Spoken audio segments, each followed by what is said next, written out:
In 1965, the Houston Astrodome opened, and it was one of the most remarkable sports stadiums of all time. Back in the year 1960, Major League Baseball expanded to Houston, Texas. Baseball had been around in Houston for 100 years, and they had a minor league team called the Houston Buffaloes since 1888.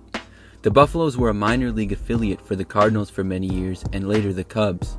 When a major league team was finally given to Houston, they named them the Houston Colt 45s. The name came from a Name the Team contest, and Colt 45 was a type of gun. Now, one of the reasons that Houston was awarded a major league team was because they promised to build a covered stadium. That was a big thing because of the weather in Houston, especially during the summers. It got extremely hot, and the Houston Buffaloes minor league team also had experienced many rainouts. At this particular time though, there were no baseball stadiums with a roof at all, and no football stadiums with a roof either for that matter. So a domed stadium was not a thing at that point.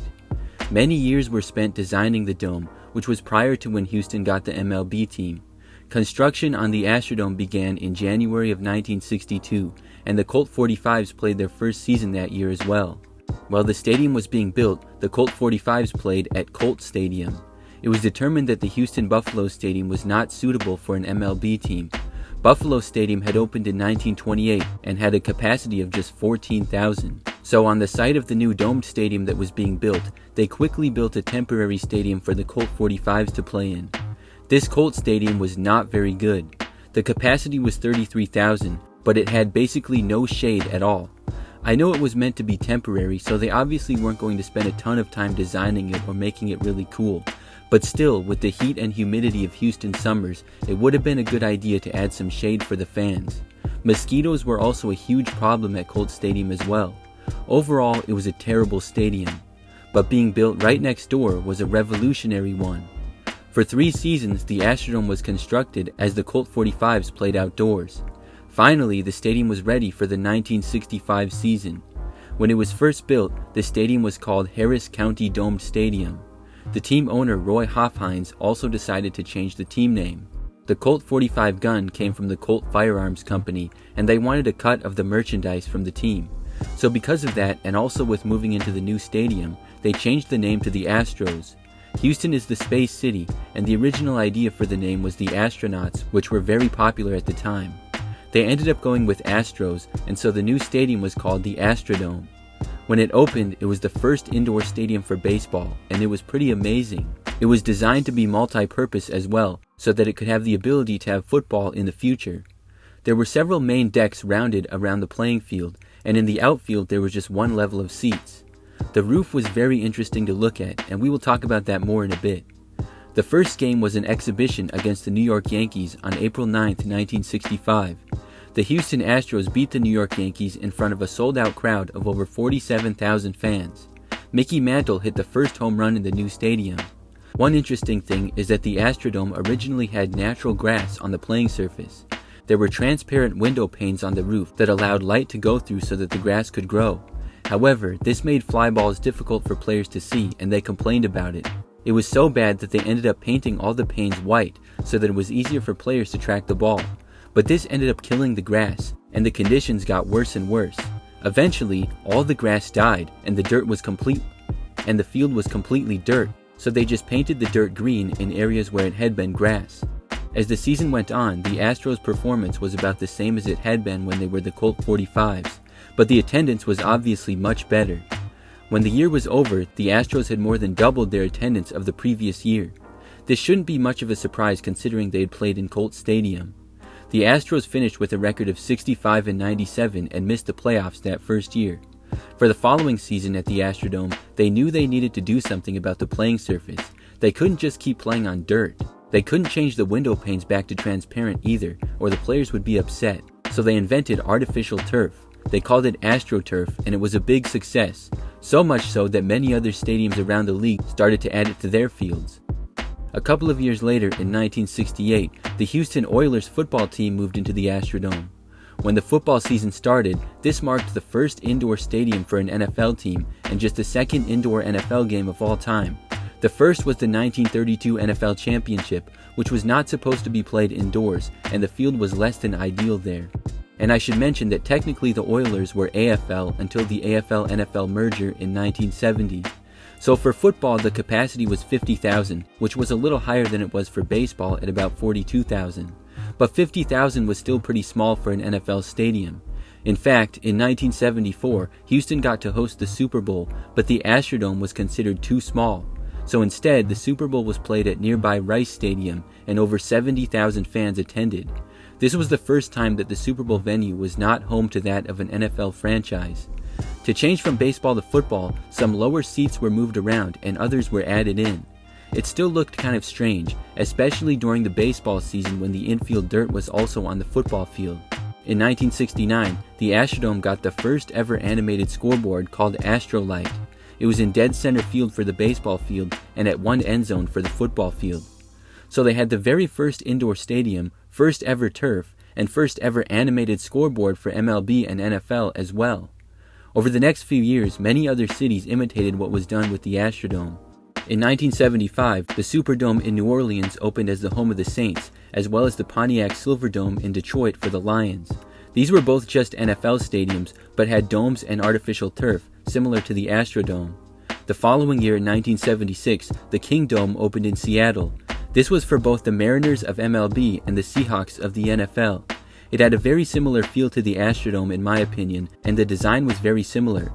A few years after that, in 1982, the Metrodome opened in Minneapolis, which was shared by both the Vikings and the Twins. It became a bit of a trend to make indoor stadiums after Houston did it. It had already been a trend since the 1960s of building cookie-cutter types of rounded stadiums that were made for both football and baseball. And it also became a trend to use artificial turf on the playing fields, which felt like half the league ended up doing it for both baseball and football. In 1989, the Astrodome was renovated. The scoreboards were moved, and the upper decks were connected all the way around. This renovation raised the capacity for baseball to over 54,000 and to 60,000 for football. It was much more practical for football with the upper deck being connected, as not that many fans would sit in the upper deck center field seats for baseball. But this is something that we saw a lot with stadiums back then. Stadiums like the Oakland Coliseum and Candlestick Park in California had been more open in the outfield, but were later closed off with a renovation, and those fields hosted both NFL and MLB as well. The big difference with the Astrodome is that it had a roof. But if you take away the roof, the Astrodome now looked a lot like many other cookie-cutter stadiums. Here's RFK Stadium in Washington, D.C., and you can see how it also has an outfield upper deck. Now this is Three Rivers Stadium in Pittsburgh, this is Riverfront Stadium in Cincinnati, and this is Veterans Stadium in Philadelphia. There were even others that had very similar designs, like in St. Louis and in Atlanta with Atlanta Fulton County Stadium. But as you can see, they all look very similar. Another thing is the color of the seats. It was very popular back in the 70s to have the orange and red designs in the seats, and not just Houston did it, we saw it in other places around the league, even if those colors weren't part of the team colors. For the Astros, it fit in well with their colors in the early years, but when they changed their colors, not so much. As for the Houston Oilers, their colors were light blue, red, and white, which did not fit in with the seat colors at all. By the 1990s, the Astrodome was becoming outdated, and problems were starting to arise. The trends for stadiums were beginning to go back to playing outdoors and on natural grass. We saw many NFL as well as MLB teams move to outdoor stadiums. It also became much more popular to build specific stadiums for both baseball and football. Teams didn't want to share anymore. In 1995, an Oilers preseason football game had to be canceled due to poor playing field conditions. A piece of the turf was not meshing correctly with the rest, and it was a safety concern for players. Oilers owner Bud Adams had already been threatening to move the team. They wanted a new stadium, and the Astros also began to threaten to leave if they didn't get a new stadium either. For football, the Oilers were unable to get a new stadium, and in 1996, it was announced that after the season they would be relocating. That season, the Oilers went 8-8 behind head coach Jeff Fisher, and the crowds were terrible. The Oilers finished dead last in attendance in 1996, and only drawing about 15,000 fans for one of the games. For the NFL, that's really bad attendance. At the final game for the Houston Oilers in the Astrodome, they played the Cincinnati Bengals, and look at how empty it was. It's just nuts to see an NFL stadium like this for a game. The Oilers ended up losing to the Bengals 21-13. After the season, the Oilers moved to Tennessee and became the Titans. As for the Astros, it was announced that they would be getting a new stadium. Construction began in late 1997 and was completed in 2000. For the final few years of the Astrodome, the Astros were pretty good, winning their division in 97, 98, and 99. However, they lost in the NLDS each time. Attendance was also pretty good, but the Astrodome was still really outdated. Finally, in 1999, the Astros played their final game in the Astrodome. It was a loss to the Atlanta Braves in the division series of the playoffs. The following year, the Astros moved into their new home, Enron Field, which was soon changed to Minute Maid Park. Enron turned out to be a scam company, so Minute Maid took over the naming rights. The park was built just for baseball and has a retractable roof. In that same year, in 2000, construction started on a new NFL stadium to bring football back to Houston, which they would later get with the Texans.